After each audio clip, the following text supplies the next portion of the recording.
Hello and welcome back to Officina Virtuale. Let's continue our manual clamp, and today in mechanical design and part design we're going to be making our clamp elbow, and let's click on OK. Now let's select our YZ plane, and on this plane we can sketch two different axes. This could be our first axis, and this is our second axis, and we can fix this length, let's say 45 millimeters,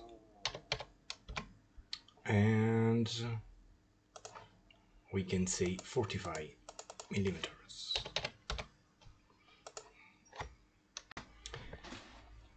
Now we need three different circles. Let's click on construction line and let's make our first circle. As diameter, let's say 24. This is our second circle, and let's say 16. And as you can see, we want coincidence between our center point and this point here, and as always we can say 16 as diameter. Now let's select standard element, and we can use our bitangent line, and we want our first bitangent line. This, with double click we can enable this command, so we can select this and this, this and this and this and that. Okay, now with double click we can delete. With our quick trim, double click, we can delete this and this, and okay. Let's check our sketch, because we've got this little line between this point and this axis here. We need to delete on this element here, okay?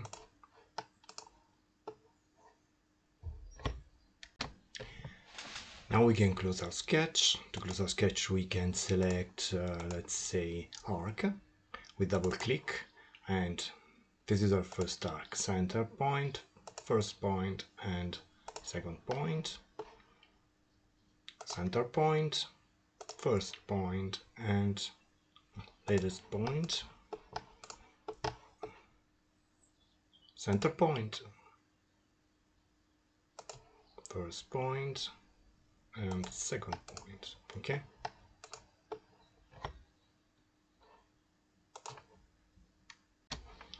now we can click on exit workbench, and we can extrude this, let's say 20 millimeters with mirror extend, and let's click on OK. Now we can select our YX plane, and on this plane we can sketch an axis. Let's select this axis here, and we can, as you can see, we want coincidence between this axis and our vertical axis here. We can fix this distance, let's say 12 millimeters.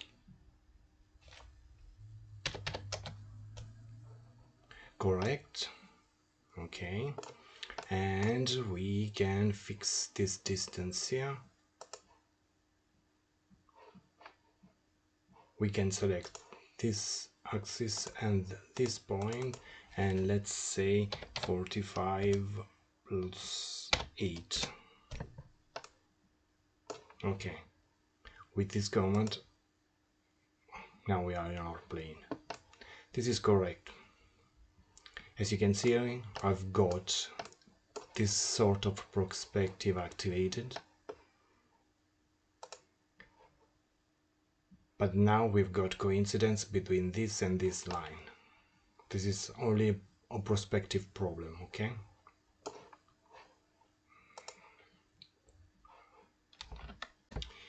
And now we need an horizontal axis, and we can fix this distance here, let's say 22.5 millimeters. Okay, Now we need a rectangle. Let's click here a rectangle.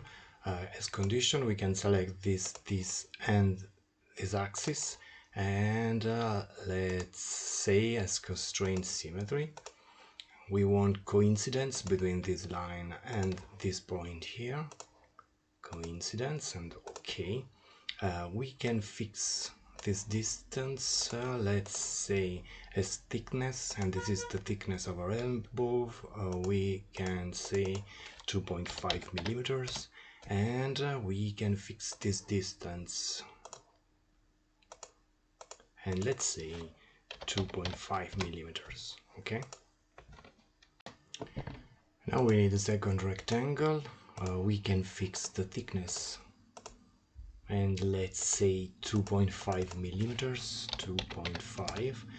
We can fix this distance, and we can say 2.5 millimeters, 2.5.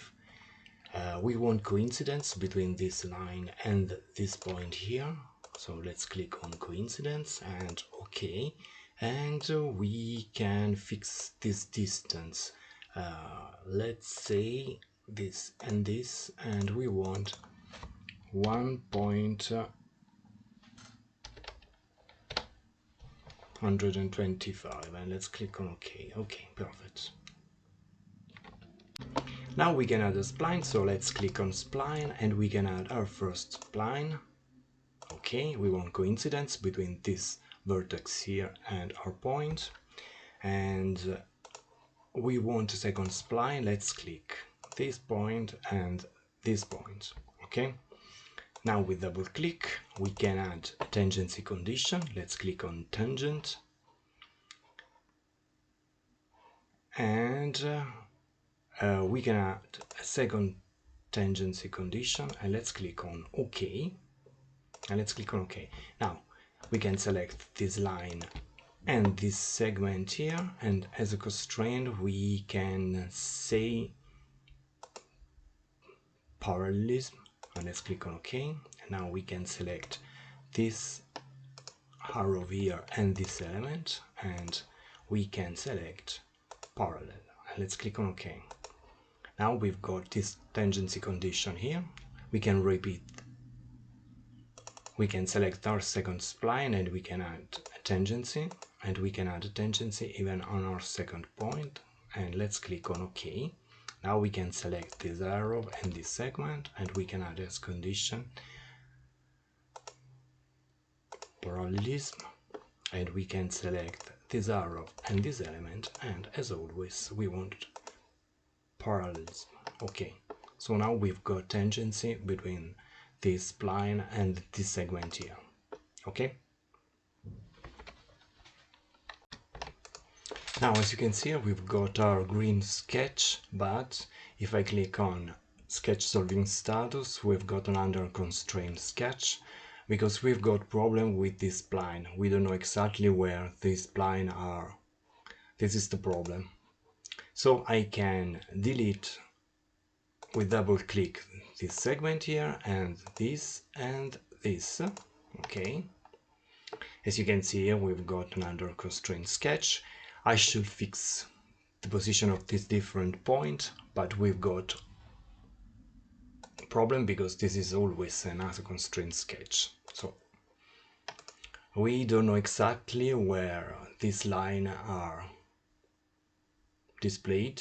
This is the problem. Okay, and in this case we can use this under constraint sketch, and let's click on close. Now we can click on exit workbench, and we can extrude this, let's say 100 millimeters with mirror extend, and let's click on preview and OK. Now we want to use our Boolean operator. To do that we need two different body. So we've got our first body, part body 1, so we can insert a second body, and we can move this part 2 in our body. As you can see now we've got two different body. Okay, Okay, now let's add some modification on our first part 1. Let's click on sketch. We need two different hole, so we can select circle, and we want our first circle here, and as diameter let's say 8 millimeters. We want a second hole here, and in this case we want its diameter 8 millimeters, and we want a third sketch, a third circle here, and as diameter we can sketch 6 millimeters. Exit workbench. Okay.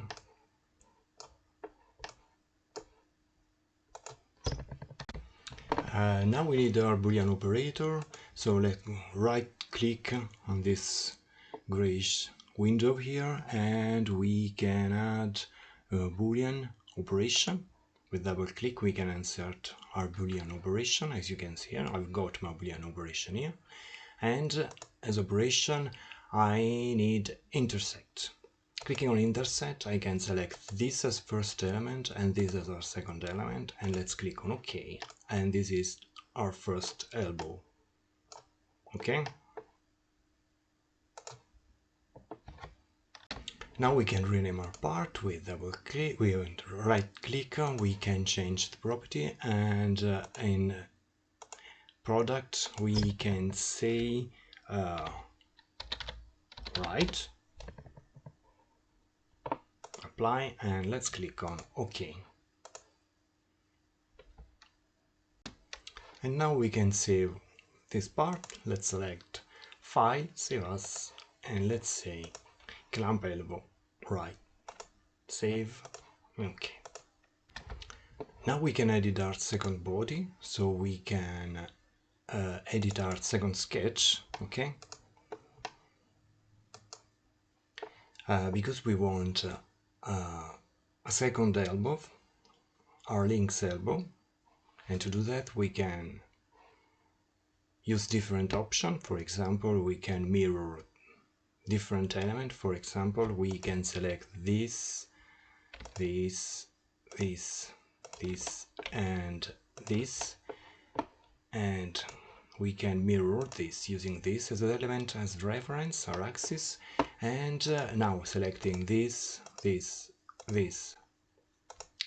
and this, we can transform this as a construction line. Now exit workbench, and we've got our second elbow, as you can see here. Okay, so with right click we can rename this second element, and let's say links,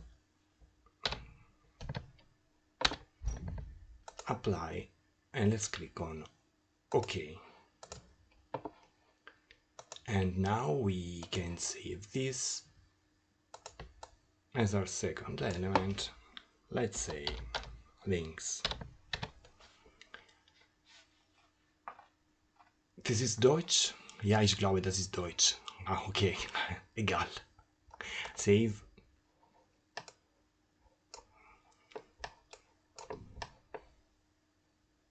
And this is our second elbow, our link's elbow. Okay.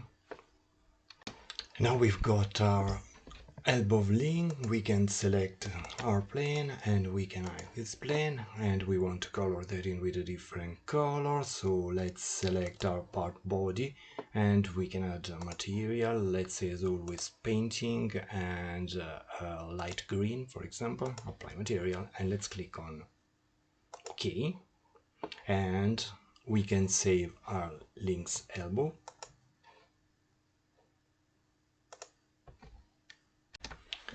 And okay, I can close this, and now we've got our second elbow, our first elbow, our right elbow, and as always we can hide this different plane, and we can add a material. Let's say painting light green, selecting part body, apply material, and let's click on OK. And as always, if you like this content, please consider to subscribe, share, and so on. See you soon.